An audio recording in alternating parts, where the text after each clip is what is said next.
Okay, this is going to look at some radioactivity for GCSE Module 2. If you're struggling to find past paper questions for this topic, it's worth looking at the old syllabus module PHY1, which contains some of the basic ideas about radiation that have now been moved to module 2 of the new GCSE. Firstly, what is radioactivity? Well, really, a radioactive nucleus is one that is unstable. It does not have a configuration that it's happy with, and as a result it wants to decay, it wants to change into something more stable. To do so, it will emit, that is, give out, nuclear radiation. Well, that radiation will be travelling around in all directions, radiating out, but it comes from the nucleus. Really important that you know that radiation, for something to be radioactive, it must be radiation emanating from the nucleus of the atom.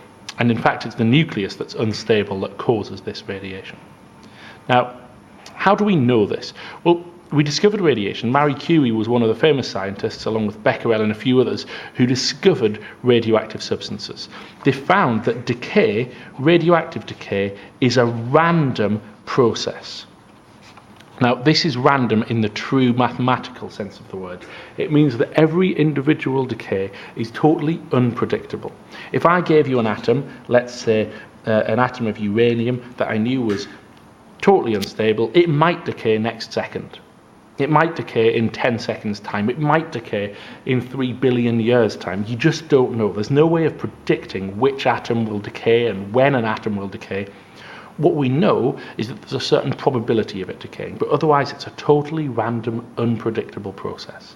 It's unaffected by heat, concentration, surface area, anything else. You can't speed up radioactivity like you can a chemical reaction. It just happens. Now, where does radiation come from? Well, at the moment, you are exposed to what we call background radiation. Now, the good news is that your body is very, very good at dealing with small amounts of radiation without undergoing any damage. Pretty much half of the background radiation you are exposed to is from something called radon gas. It's released from certain radioactive rocks, and some of it in the air. So you are exposed to some of this radon gas and it will be emitting radiation. There will be some coming from the earth, so from rocks under the ground. That'll be larger or smaller depending on which part of the world you're in. There'll be some that's coming from cosmic rays, that is radiation hitting Earth from space. There will be some that will be from the food and drink that you eat. Bananas are particularly radioactive, and there will be some that's from medical purposes, and there'll be a few other bits from nuclear weapons tests or nuclear power stations. But what you find is that there is a very, very small amount of background radiation that's man-made. Most of the background radiation you're exposed to is perfectly natural and perfectly safe. What are the dangers of radiation? Well, the dangers are primarily that it is ionizing. You probably know from chemistry that if something is an ion, it's either gained or lost an electron. So this radiation can knock electrons off atoms, and that turns them into ions. Now, that wouldn't matter for any old atom, but in your body that can be terribly bad news. So if this radiation starts ionizing molecules or atoms in your cells, what we end up with is damage to cells. We can end up with killed cells, and we can end up with mutations that can lead to cancer. So some of the short-term effects will be damage to cells, potentially radiation sickness in far more extreme cases, some killed cells, but the longer-term effects are that a mutation caused by radiation could end up leading to a cancerous growth. You need to know about background radiation, that this is all relatively safe, but you also need to know the dangers of exposure to higher levels of radiation. Now, there are 3 types of radiation that you need to know about. There are more, but 3 main types. There is alpha. Symbol for alpha is a Greek letter alpha. It is made of 4 different particles. It has 2 protons and 2 neutrons. So we will give it the symbol alpha 4 2, as if it was a nucleus, 2 protons and 4 things all together. So 4 particles together make up an alpha particle, 2 protons, 2 neutrons. It has a charge, because it's got 2 protons in it, of +2. That means that it is very, very strongly ionizing because it's able to attract electrons with that massive positive charge. However, it is the least penetrating of all of these radiations. That's because it is both slow and heavy. An alpha particle will not travel far. We are looking at up to 10 centimeters in air. We can see it being blocked by paper. Conveniently, it's also blocked by skin. So an alpha source outside your body is fairly safe because it's not going to be able to pass into your body. It can't even penetrate through skin. It is also deflected by a magnetic field because of this charge that we have here. So that's alpha. Next up is beta. Beta is actually, symbol Greek letter beta, it is actually a very, very fast electron. We sometimes give it the symbol beta with a 0 and a -1. That helps us to balance the equation for beta decay. If you watch the other video in this playlist on nuclear physics, you'll see an explanation of that. But this is an electron chucked out of the nucleus where there shouldn't be any electrons. It has a charge of -1 and it is strongly ionizing. Not as strong as alpha, but fairly strongly ionizing. It can do a lot of damage. It's also more penetrating than alpha. As you know, electrons are far smaller than protons and neutrons, so a beta particle is, you're getting on for 8,000 times smaller than an alpha particle and faster. So it is much harder to stop. We're looking at perhaps 50 centimeters in air, and we're looking at a few millimeters of aluminium to stop it. So you need something fairly dense like aluminium to stop it. Is it deflected by a magnetic field? Yes, it is. In the opposite direction to alpha because it's got an opposite charge, but yes, it's deflected by a magnetic field. And that's beta. Then we're left with gamma. Now gamma is just a photon, if you like, an electromagnetic wave. It is a little packet of energy. It has no mass. It has no charge.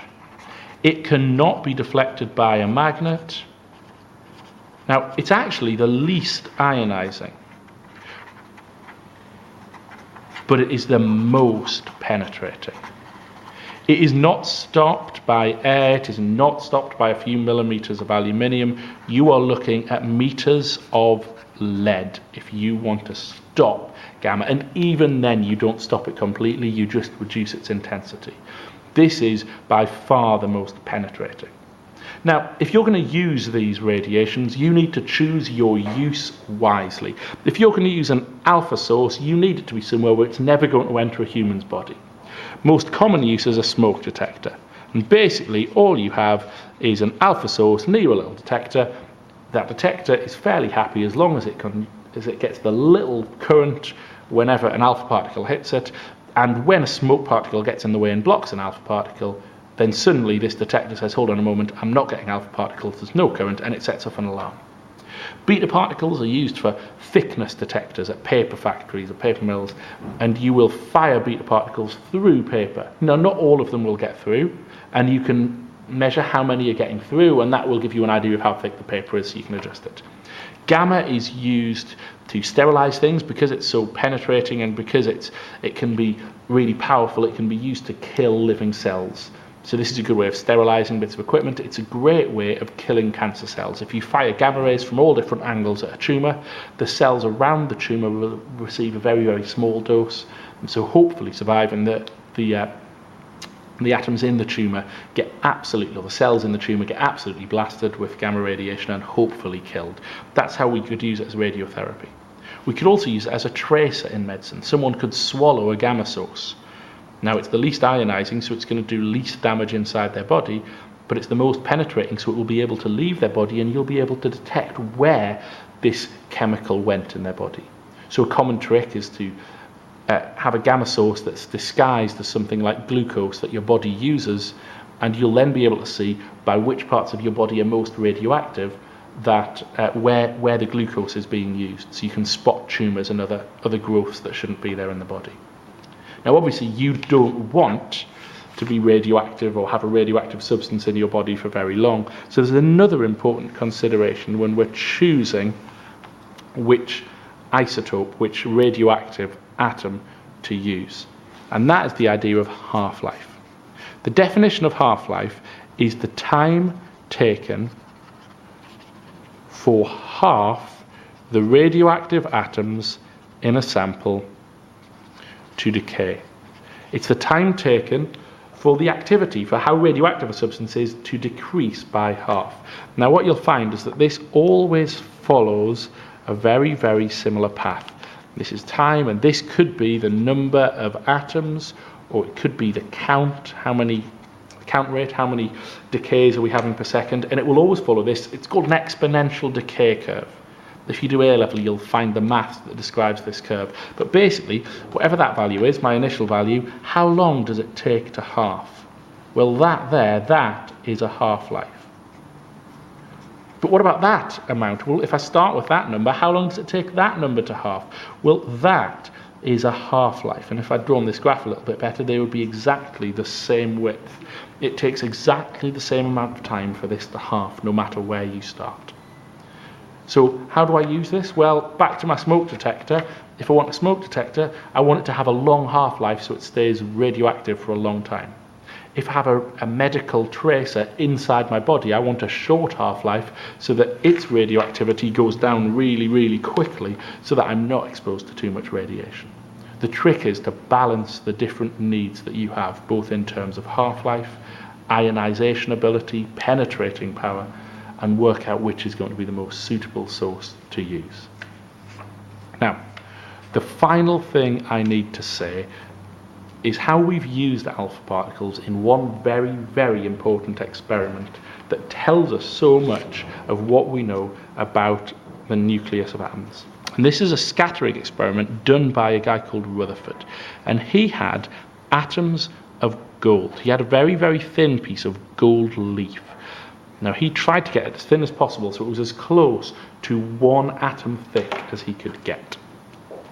And what he did was fire little alpha particles through this gold leaf. Now as he fired his alpha particles through, he found a few different things. Some of them, in fact most of them, went straight through. Now he was a little bit taken aback because that implies something interesting about the nucleus, which is, or something interesting about the atom, which is that atoms are mostly space, empty space. Some of them were deflected, and a tiny, tiny number were deflected so much that they went backwards. We'll call that backscattering. So some of these alpha particles deflected, some of them backscattered, and this told us two other things: that atoms are mostly empty space, but that there's a very, very small, very dense, very positive nucleus. And this led us to the idea for the first time that an atom had a nucleus, a very, very small core. It also told us that that core must be where all of the positive charge was, because these alpha particles could only be repelled by a positive charge. And it also told us that they must be really, really dense because of the energy in that collision, a little bit like a momentum calculation that you're familiar with. So this experiment showed us that we have a very, very small, dense, positive nucleus. The rest of the atoms are mostly empty space, and the electrons must be drifting around somewhere in there. That was a really, really important experiment.